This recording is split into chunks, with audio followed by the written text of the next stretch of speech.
Nós vamos abrir a nossa Bíblia no livro de Gênesis, no capítulo 25. E nós vamos ler a partir do versículo 19 até o 34.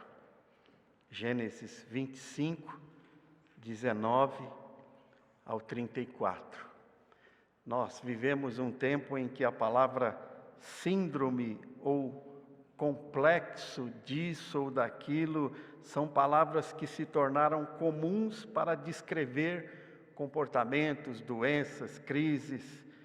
Parece que até virou moda rotular algumas questões de comportamento e algumas síndromes como um nome da moda, né? Então, na psicologia e na psicanálise, existe o complexo de Édipo. Não sei se vocês já ouviram falar dele, mas é um complexo que os psicanalistas dizem que há uma crise entre os filhos e as mães, e há uma tensão que rege o comportamento daquele filho, porque ele tem uma relação conflituosa com a mãe. E aí os psicanalistas e os psiquiatras e os psicólogos chamam aquilo de complexo de Édipo, que é uma síndrome, onde diversos comportamentos acabam criando uma situação comportamental. Tem também o complexo de Cinderela, né?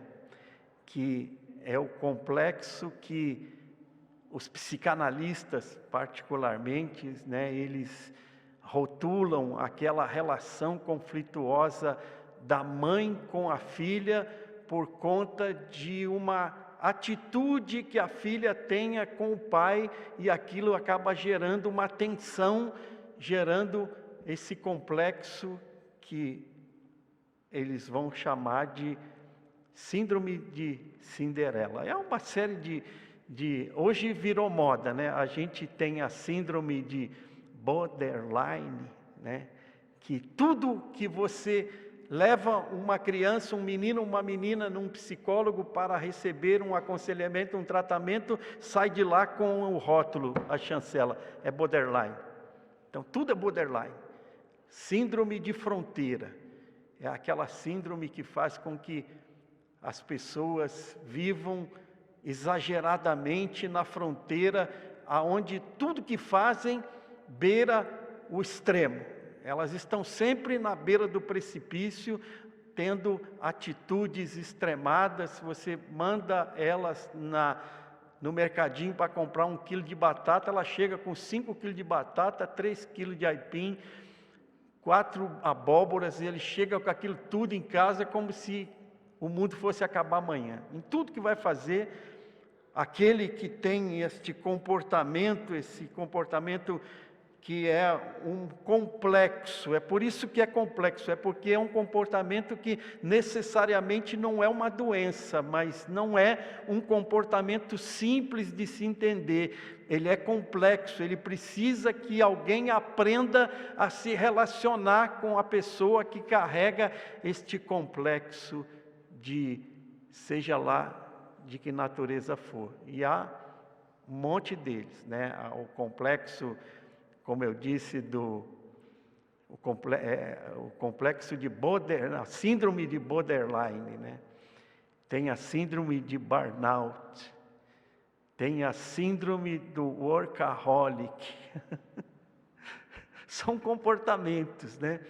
E nesta noite eu gostaria de arriscar aqui uma hipótese interpretativa para esse texto de Gênesis 25, 19, trazendo para as famílias uma prevenção daquilo que eu estou chamando de síndrome de Esaú nas famílias.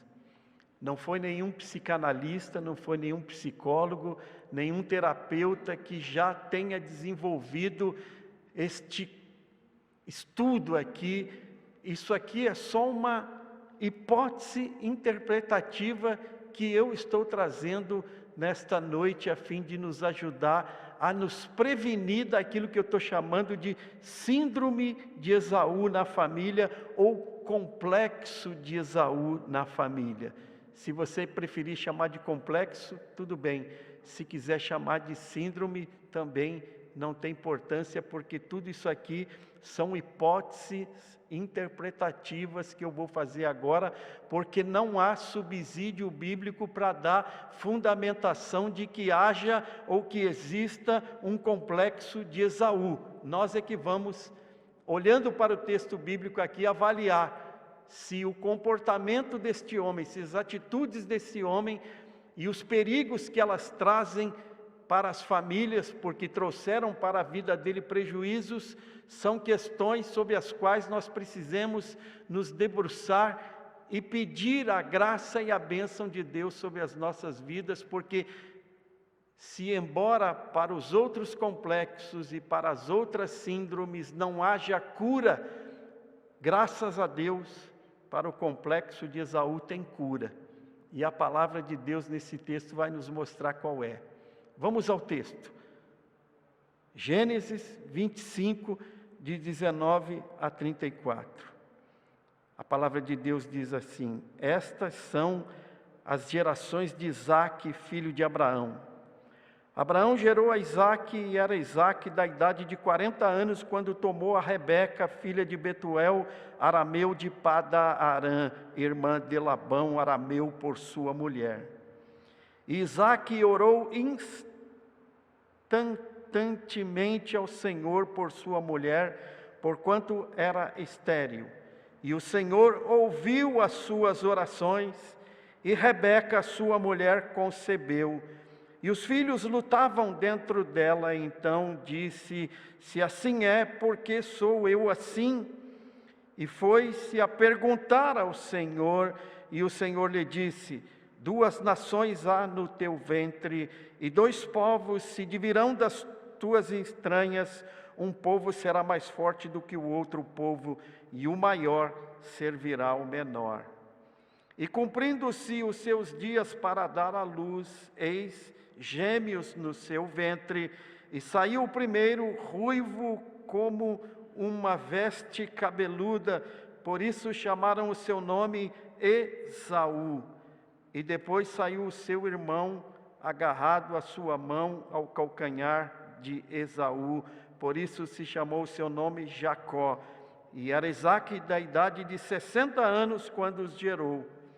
E cresceram os meninos, e Esaú foi varão perito na caça, varão do campo, mas Jacó era varão simples, habitando em tendas. E amava Isaque a Esaú, porque a caça era do seu gosto, mas Rebeca amava Jacó.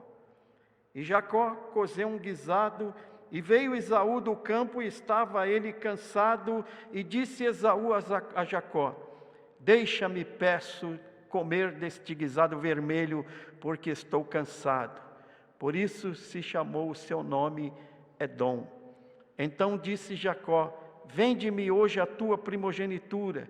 E disse Esaú: eis que estou a ponto de morrer, e para que me servirá logo a primogenitura? Então disse Jacó: jura-me hoje. E jurou-lhe, e vendeu a sua primogenitura a Jacó. E Jacó deu pão a Esaú e o guisado de lentilhas, e ele comeu e bebeu, levantou-se e foi embora. Assim desprezou Esaú a sua primogenitura. Palavra do Senhor. Obrigado, Senhor, por esta porção da Tua palavra. Aplica agora aos nossos corações as lições aqui contidas e ajuda-nos, ó Deus, a nos prevenir dos perigos do que uma relação familiar desajustada pode trazer sobre as nossas vidas. Ajuda-nos, ó Deus, a sermos uma família que vive para a glória de Deus. É a nossa oração em nome de Jesus. Amém. Como eu disse, irmãos, há uma série de síndromes aí que têm trazido no Brasil, por exemplo, problemas e dificuldades para, no mínimo, 25% da população. No estado de São Paulo, 1/4 da população de São Paulo sofre com problemas de saúde, problemas que trazem dificuldades por conta desses complexos e dessas síndromes que, na maioria das vezes, afetam a nossa saúde mental. Para esse tipo de necessidade é preciso procurar um psicólogo, sim, um terapeuta. E às vezes, quando esse tipo de síndrome atinge a nossa base neural, é necessário procurar um psiquiatra, porque a vida cristã estabelecida, a vida cristã vitoriosa, é a vida cristã que está cuidada tanto pelo médico, quanto pelo psicólogo, quanto pelo pastor. O corpo precisa do médico e é o psiquiatra que vai cuidar dos nossos neurônios, às vezes nos estipulando um remédio, uma medicação, porque é ele quem pode receitar aquilo. O psicólogo e o pastor não podem e não devem receitar nem chá de hortelã para ninguém. Não é da competência do pastor, não é da competência do psicólogo prescrever remédio para ninguém. É o psiquiatra que prescreve, e ele prescrevendo, a gente faz uso daquilo para o qual Deus capacitou aquela pessoa. É, portanto, sob o cuidado do psiquiatra, sob o cuidado do terapeuta, porque as doenças aquelas complexidades da alma que nos afetam muitas vezes o comportamento, é o psicólogo que terá as qualificações necessárias para nos ajudar a controlar esses comportamentos, ajustar esses comportamentos, aprender a lidar com eles. E o pastor não faz nada, então o pastor vai cuidar das questões espirituais, porque há também, além desses complexos emocionais e desses complexos físicos, há síndromes espirituais silenciosas, mas profundamente destrutivas, que também atingem famílias inteiras e ninguém, na maioria das vezes, se importa com elas, como, por exemplo, esta hipótese interpretativa que eu estou dando aqui o nome de síndrome de Esaú. Ninguém se preocupa em averiguar quando na família nós vamos vendo situações que vão sendo criadas por conta de atitudes como essa do pai e da mãe aqui, do Esaú e do Jacó. O texto diz que a mãe gostava de um e o pai gostava de outro. Esse preferentismo, não sei muito bem soletrar a palavra aqui, mas eu acho que é não vou saber dizer, mas essa preferência maior do pai pela menina ou por um dos meninos, da mãe por um dos meninos ou por uma das meninas, essa diferença, sabe aquela coisa de perguntar quem é o filho preferido do papai? Aí eu dizia sempre para os meus filhos, todos, eu tenho o melhor primogênito, o melhor filho do meio e o melhor filho caçula do mundo, todos são iguais. A atitude do pai e da mãe tem que ser uma atitude que não tenha preferidos dentro da casa, porque este preferentismo vai trazer consequências, síndromes e problemas para o seio da família, assim como trouxe para a vida desses dois meninos. Nós conhecemos a história de Jacó e Esaú e de o quanto esta situação em que eles são criados vai trazer de desavença para a vida deles. O Esaú, por exemplo, ele nesse texto que lemos aqui, abriu mão de valores eternos por conta de uma satisfação momentânea. E esta síndrome de Esaú muitas vezes se evidencia por isso, quando homens e mulheres começam a facilmente abrir mão de valores eternos por conta de satisfações instantâneas. Eles não estão apenas perdendo a noção de direito, mas já há muito tempo perderam a noção de valor, de prioridade e de identidade. A síndrome de Esaú se caracteriza por isso. Homens e mulheres, também nos nossos dias, têm perdido o sentido daquilo que realmente vale a pena. Dos direitos que nós temos como filhos e filhas de Deus, por conta de estarmos priorizando outras coisas que não fazer a vontade do nosso Pai que está no céu, mas que está também com o contrito, com o abatido de espírito, com aquele que o busca de todo o coração.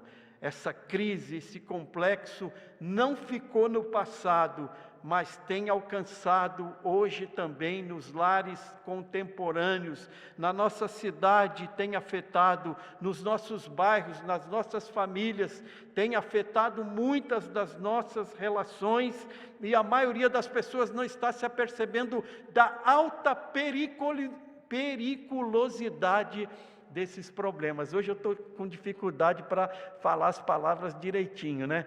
Mas é assim mesmo, né? A periculosidade é algo que tem rondado as famílias. As famílias estão cercadas de perigos também hoje. Por isso, precisamos identificar os sintomas de algumas destas crises, porque nós precisamos vencê-las e a palavra de Deus nos ajuda a termos vitória e fugirmos destas questões, experimentando saúde nos nossos relacionamentos. O primeiro sintoma da síndrome de Esaú, ou do complexo de Esaú, o primeiro sintoma que precisa ser identificado é o imediatismo. O imediatismo é um sintoma do complexo de Esaú. Ele acontece quando a família troca o eterno pelo urgente. Presta atenção no que eu estou dizendo. Todas as vezes que não só as famílias, mas cada um de nós troca o que é eterno pelo que é urgente, nós estamos nos colocando sob os riscos desta síndrome, ir tomando espaço na nossa vida e ir moldando o nosso comportamento e o nosso caráter. O Esaú tinha chegado cansado e dizia assim: me dá esse guisado aí.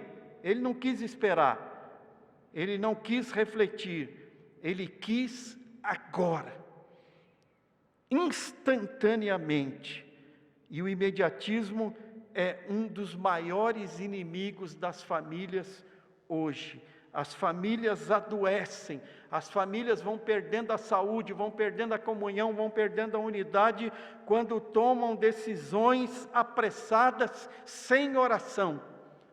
Porque tudo é instantâneo hoje. O macarrão é instantâneo, os programas de televisão são instantâneos, as relações são instantâneas, os contatos via redes sociais são instantâneos, a gente não tem paciência para esperar 3 segundos. Você está assistindo uma coisa, demorou 3 segundos porque surgiu ali um anúncio, pronto. A pessoa já não quer mais, ela já perde o interesse, ela já passa o dedo, ela já quer ir embora, ela quer tudo na hora, imediatamente. E nas relações familiares isso acaba se traduzindo quando, sem oração, nós decidimos agir nas pequenas coisas e nas grandes coisas. Eu digo nas pequenas coisas porque é sempre pelo pequeno, é sempre por aquilo que é sem grandes proporções que vai se abrindo a porta para que daqui a pouquinho a gente não esteja mais orando nem mesmo pelo pão nosso de cada dia. À medida em que vamos deixando de orar para tomar as nossas decisões, chega um ponto em que nem mesmo quando vamos tomar o nosso café da manhã, vamos comer o nosso almoço, tomar o nosso jantar, a gente já esteja orando mais.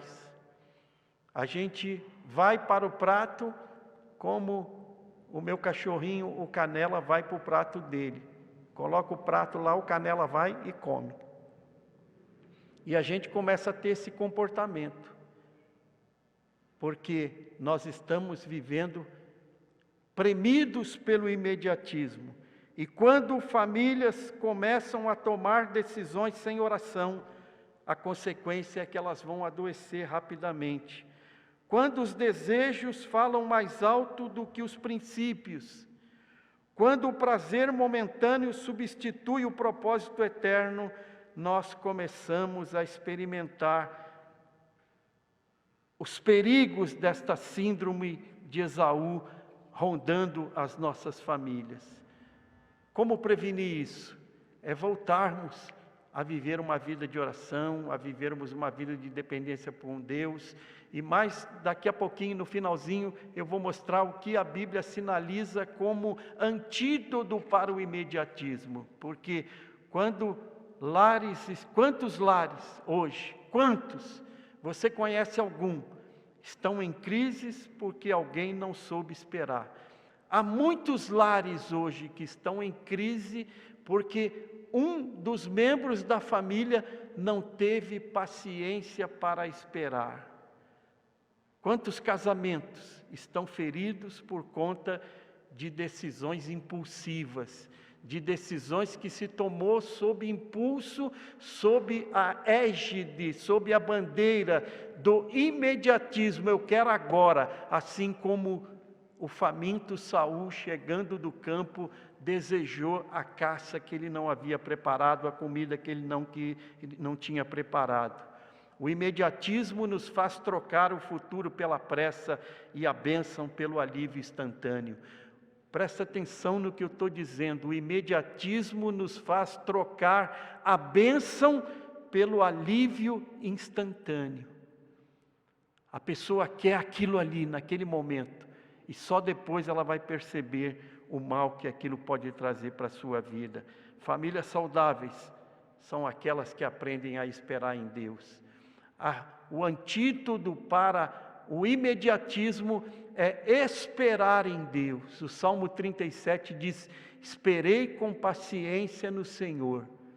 Você já leu este salmo? Ele diz: esperei com paciência no Senhor. Coloca por favor para nós ali, querido, o Salmo 37. Eu quero só lembrar o que ele diz, que quando a gente espera no Senhor, Ele satisfaz algumas coisas na nossa vida. O Salmo 37, você consegue colocar para nós ali, filho? Não está aparecendo para mim. Salmo 37, segue um pouquinho para frente, versículo 2, o 3, confia no Senhor, pode voltar no 3, tá? Pode voltar no 3. Aí está aí, confia no Senhor e faz o bem, habitarás na terra e verdadeiramente serás alimentado. Era um pouquinho antes, ele diz: deleita-te no Senhor, espera no Senhor, confia no Senhor e Ele satisfará os desejos do teu coração. Famílias saudáveis são aquelas que têm na palavra de Deus a sua fundamentação, têm na palavra de Deus a sua esperança, porque se não for assim, nós estaremos num tremendo perigo. O segundo sintoma da síndrome de Esaú é a superficialidade que se instala quando o espiritual perde o valor dentro do lar. A primogenitura não era algo comum, era uma herança espiritual, era algo que estava ligado à liderança familiar, era uma promessa divina, mas Esaú tratou isso com desdém, como algo que não tinha o menor valor.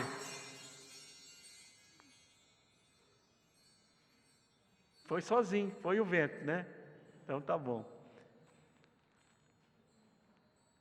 Eu estou vendo o Joaquim ali, já estava culpando o Joaquim, né? O Joaquim está bem quietinho ali, sentadinho, né? Quando as famílias permitem que dentro da sua casa, aquilo que é herança espiritual, aquilo que é liderança familiar, aquilo que é promessa divina, se torne algo sem valor, nós corremos o risco de experimentar a periculosidade deste complexo de Esaú. Quando é que acontece isso?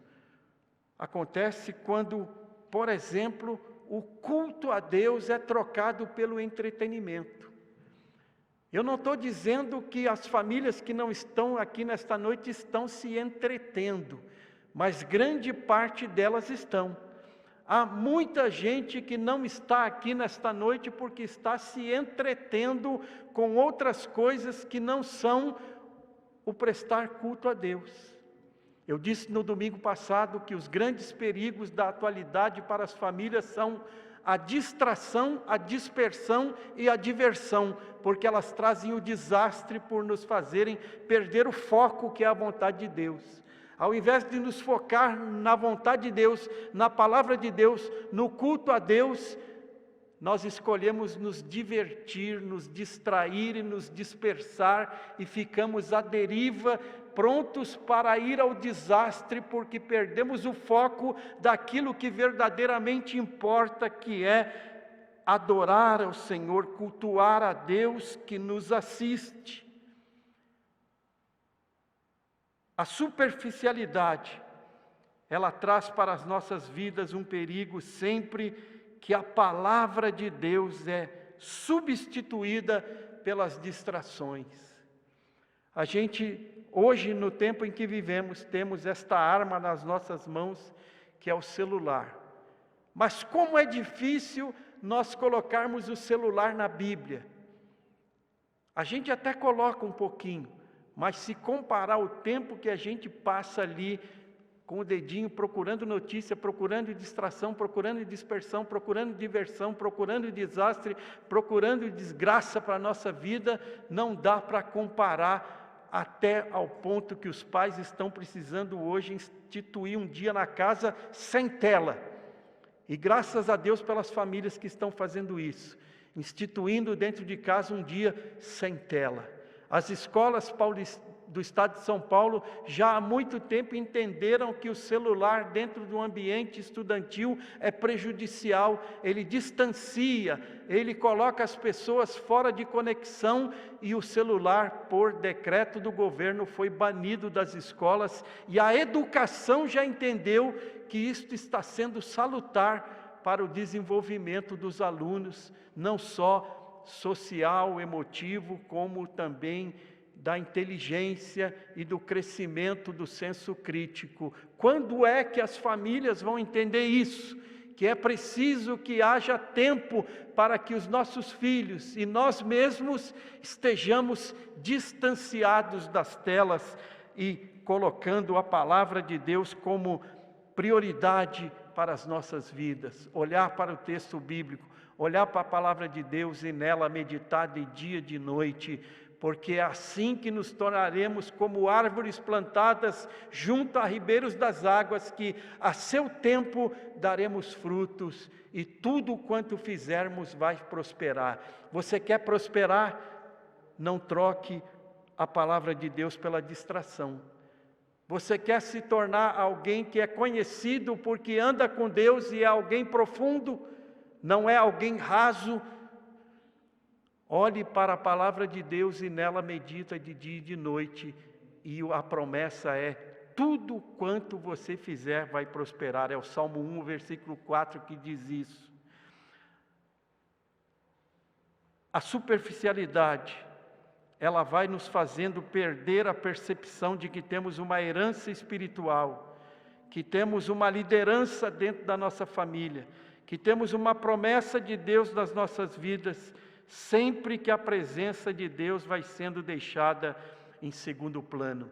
Esaú olhou para a primogenitura e falou: para que me serve isso? Para que eu quero isso? Para que eu quero liderança de uma família? Meu pai está aí. Para que eu quero isso? Isso não faz o menor sentido. Eu quero caçar, eu quero viver na mata, eu quero viver atrás das coisas que eu gosto e que eu amo, eu quero viver o cheiro do campo. Nada disso é errado, tudo isso é bom, desde que esteja ocupando a prioridade certa na nossa vida. Quando Deus está em primeiro lugar, tudo mais é lícito, tudo mais pode ser apropriado com sabedoria pelos homens e mulheres de Deus. Mas se a presença de Deus é deixada em segundo plano, nós vamos entrar em crise. A nossa família vai entrar em crise quando o espiritual se tornar para nós algo superficial. Quando a espiritualidade se torna superficial nas nossas vidas, a tendência é que a nossa família adoeça e entra em crise. Quando Deus deixa de ser prioridade, o amor enfraquece. Quando Deus deixa de ser prioridade, o amor enfraquece, o amor uns pelos outros, o amor por nós mesmos vai enfraquecendo, o respeito diminui, as pessoas começam a não ter mais respeito umas pelas outras, não ter apreço umas pelas outras, porque Deus deixou de ser a prioridade na vida delas, e então vai embora o amor, vai embora o respeito, e com isso se rompem os vínculos.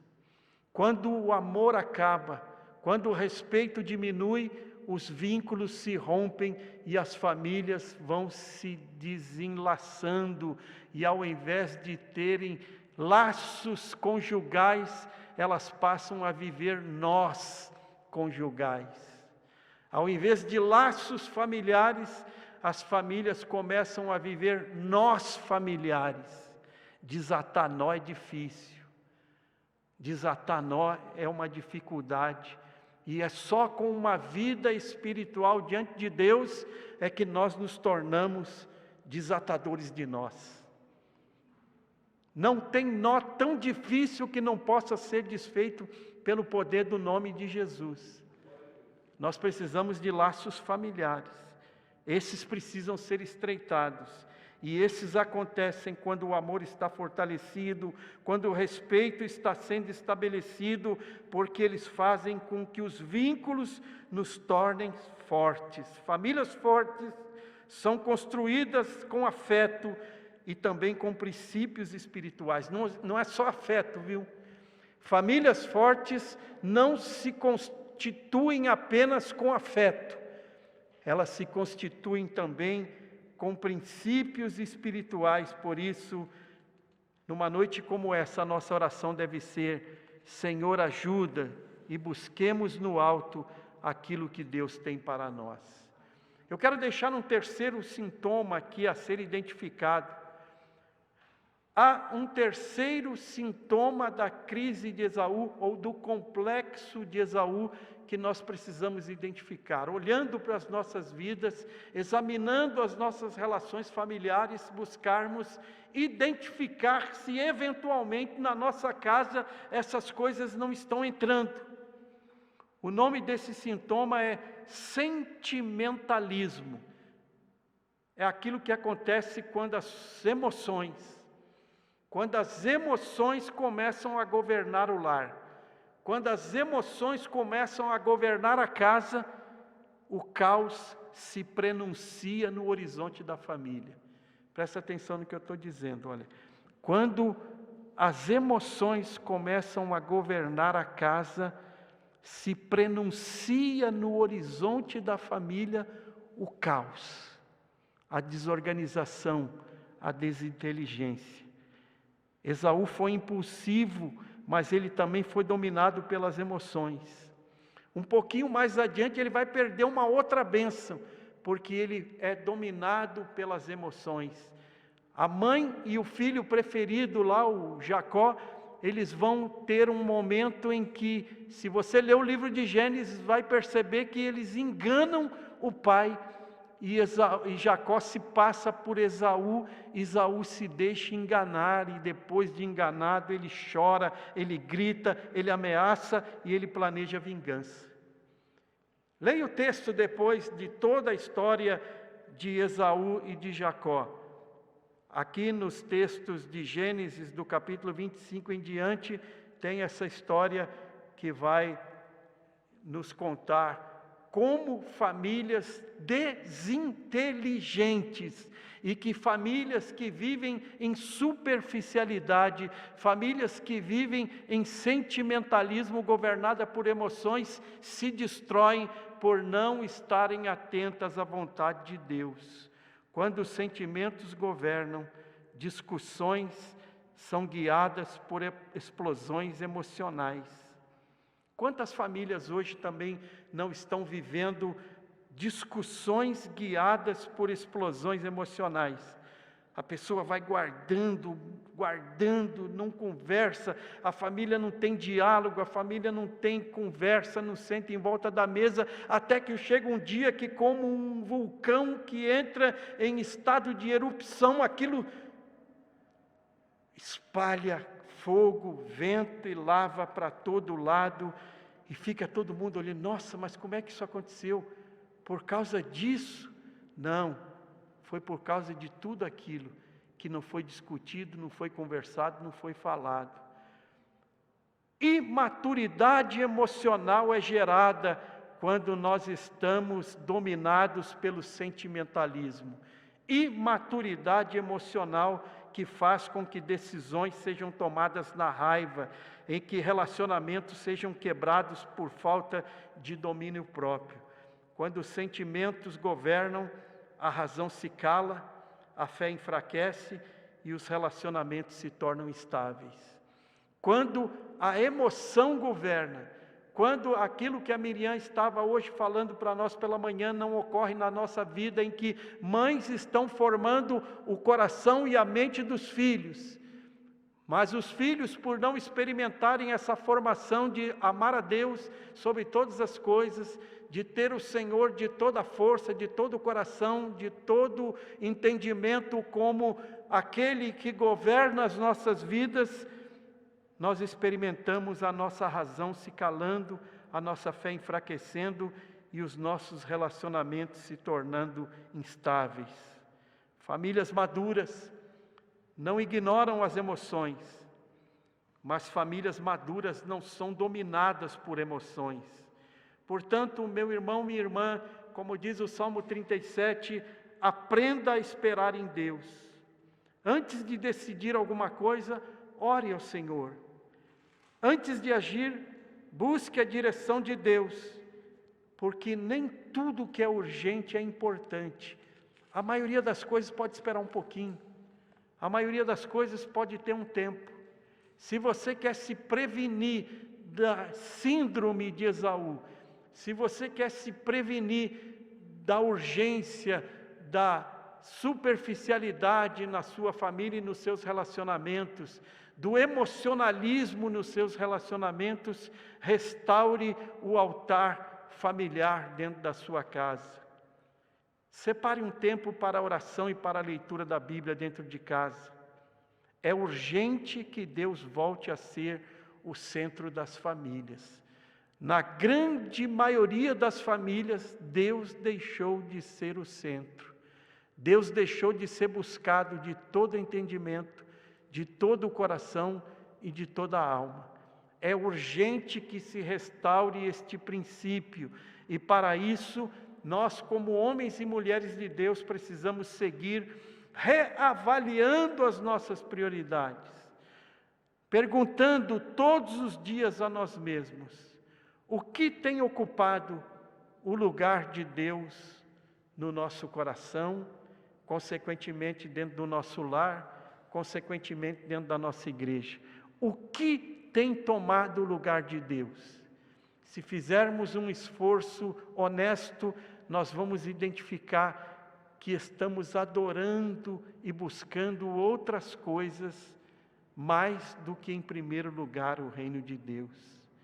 Restaure, tome uma decisão e pense, isso vai parar aqui, vai parar comigo, vai parar em mim. Não permita também que os sentimentos momentâneos destruam os seus relacionamentos permanentes. Desenvolva uma maturidade emocional. Nós nos preocupamos em desenvolver a inteligência cognitiva, a inteligência que nos permite fazer as coisas com eficiência, mas muitas vezes esquecemos de nos empenhar em desenvolver uma inteligência emocional, uma maturidade emocional, e por isso os nossos sentimentos vão destruindo os nossos relacionamentos. Diante da crise, do problema, você está com fome, tem um guisado bonito ali, mas não foi você que fez, não é teu, ainda não é hora. Diante daquela dificuldade, respira, né? Respira. Conta até 10. Ora ao Senhor. Para e pensa antes de falar. Quanta bobagem a gente fala quando está com raiva e dominado pela emoção. Depois que passa, meu Deus do céu, por que eu fui fazer isso? Respira, ora, para e pensa antes de falar, mas também antes de agir, antes de tomar decisões. Volte-se diariamente para a cruz.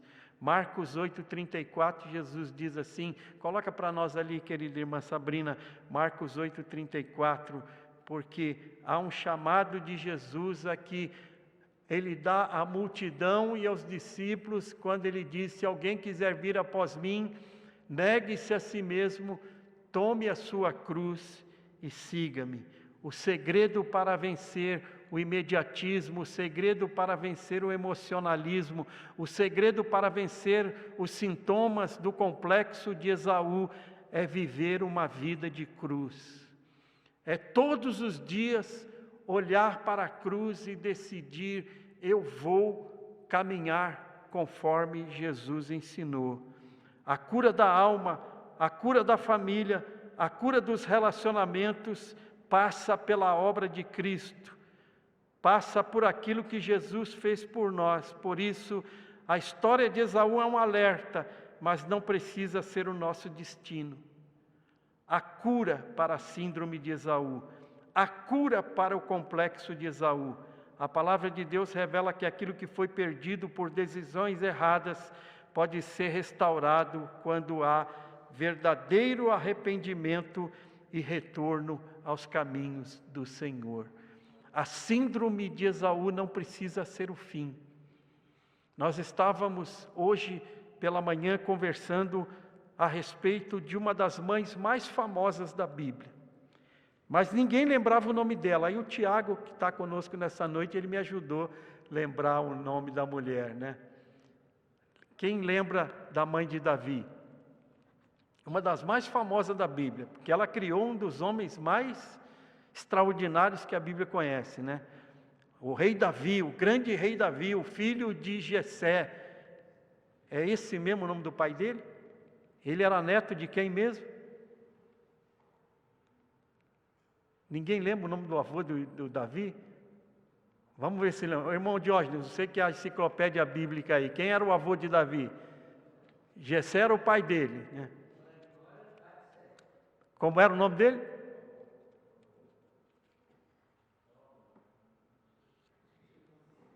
Ele é o filho de Jessé, mas a gente não vai lembrar o nome do avô agora.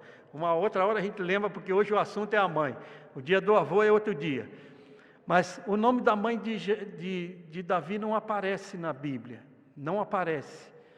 Mas Davi se refere a ela de uma maneira muito interessante no Salmo 86, no versículo 16, que nos dá uma pista a respeito de quem era essa mulher. E no Salmo 116, versículo 16. Coloca o 86 ali. Obrigado, querido. Há uma oração de Davi em que ele diz assim: volta-te para mim e tem misericórdia de mim, dá a tua fortaleza ao teu servo e salva o filho da tua serva. Olha só, ele se refere à mãe como uma serva do Senhor. E lá no 116, versículo 16 também. O 116 ele diz assim: volta-te para mim, ó Senhor, deveras eu sou teu servo, sou teu servo, filho da tua serva, soltastes as minhas ataduras. O nome da mãe de Davi, no texto canônico, ele não aparece. As tradições judaicas dão um nome a ela. Eu não vou lembrar agora, o Tiago lembra. Qual era o nome dela, Tiago?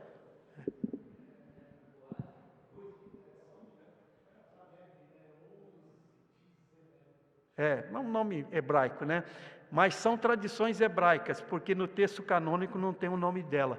O que eu quero ressaltar a respeito da mãe de Davi é que ela carregava isso que o filho via na sua mãe.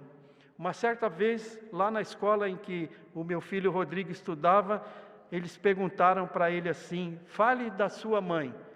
Aí ele escreveu lá: a minha mãe é grande e cor-de-rosa. É o que ele via na mãe dele. A mãe dele para ele era grande e era cor-de-rosa. Era como ele via a mãe dele. E ela ficou surpresa com aquilo. Davi, quando olhava para sua mãe, o que ele enxergava era uma serva do Deus Altíssimo. E a principal característica da mãe de Davi é a serva do Senhor. Alguém que teve Deus como prioridade e criou praticamente Davi, porque também isso aqui é uma hipótese interpretativa, não é verdade absoluta, mas há no jeito, na maneira, no comportamento de Davi, nuances que nos permitem aferir que há uma força feminina formando o caráter daquele homem, que é um guerreiro, que matava urso, matava leão e matava gigante, mas é alguém que chorava, alguém que perdoava os inimigos, alguém que abraçava, alguém que não hesitava em mostrar que também carregava fraquezas, alguém que compunha canções extraordinárias e salmos que elevam o coração até hoje e tangia a harpa a ponto dos demônios se afastarem dos lugares em que estavam operando. Na formação psicológica de Davi, a mão feminina também presente, e esta mão é a mão de uma serva do Senhor. Não sabemos o nome dela, mas aquilo que João Batista carregava como símbolo da sua vida, dizendo que diminua eu e que ele cresça, Senhor, a humildade. Ela era uma serva do Senhor, e sendo servos e servas do Senhor, é que nós vamos nos prevenir dos perigos que são trazidos por estas síndromes, por estes complexos que muitas vezes tentam assaltar a nossa vida. É nos tornando servos e servas do Senhor, como aquela mulher sem nome, que ficou esquecida nas páginas da Bíblia, mas lembrada no coração do seu filho. Há um momento em que Davi está sendo ameaçado, e o texto de 1 Samuel diz que ele recomenda e pede ajuda a um dos reis mais poderosos dos seus dias, a que cuidem do seu pai e da sua mãe, a fim de que ele possa seguir se preparando para assumir o lugar que Deus havia designado para ele. Eu só estou contando isso para dizer para vocês que em Isaías, no capítulo 53, 5, está escrito que pelas pisaduras de Jesus nós fomos sarados. Em Efésios, no capítulo 2, nós aprendemos que é a cruz de Cristo que nos reconcilia com Deus. E através do exemplo da mãe de Davi, nós aprendemos que é nos tornando servos de Deus que nós vencemos esses complexos. Porque é a cruz que pode curar o imediatismo, é a nossa disposição em servir a Deus em primeiro lugar, que pode trazer a cura para o imediatismo, aprofundar a nossa espiritualidade e equilibrar as nossas emoções. Famílias não precisam viver em crise, elas podem viver em um processo contínuo de restauração. Nós não precisamos estacionar na crise. E hoje, esta noite em que Deus nos trouxe aqui, num grupo tão seleto, eu não vou dizer pequeno, mas um grupo seleto, há uma decisão que nós precisamos tomar. Se identificamos algum dos sinais da síndrome de Esaú no nosso lar, nos nossos relacionamentos, a boa notícia que Deus dá para nós é que o caminho para a cura desta síndrome é nos voltarmos para Deus, é restaurar as nossas prioridades, é recomeçar com fé a viver uma vida de servos e servas do Senhor. O nosso exemplo vai fazer com que lá na frente os nossos filhos queiram se tornar parecidos conosco, assim como Davi, que viu em sua mãe a vida de uma serva, quis seguir servindo ao Senhor. Você pode ter entrado aqui carregando uma suspeita de estar sob a sombra desta ou de qualquer outra crise, mas você pode sair daqui com um novo começo, não só para você, como também para a sua família. Feche os olhos, baixe a fronte, vamos orar ao Senhor. Querido Deus, nosso Pai, muito obrigado por esta noite especial em que nos reunimos em torno da Tua Palavra. Que tudo aquilo que foi dito aqui, ó Deus, o Senhor esteja cuidando a fim de que Teu Espírito nos ajude a vivermos uma vida em que o Senhor esteja sendo o primeiro e nós com a disposição de servirmos ao Senhor com alegria, a fim de sermos curados das crises, ó Deus, que distanciam, a fim de que nos aproximemos do Senhor. Ajuda-nos, ó Pai, é a nossa oração, agradecidos em o nome de Jesus.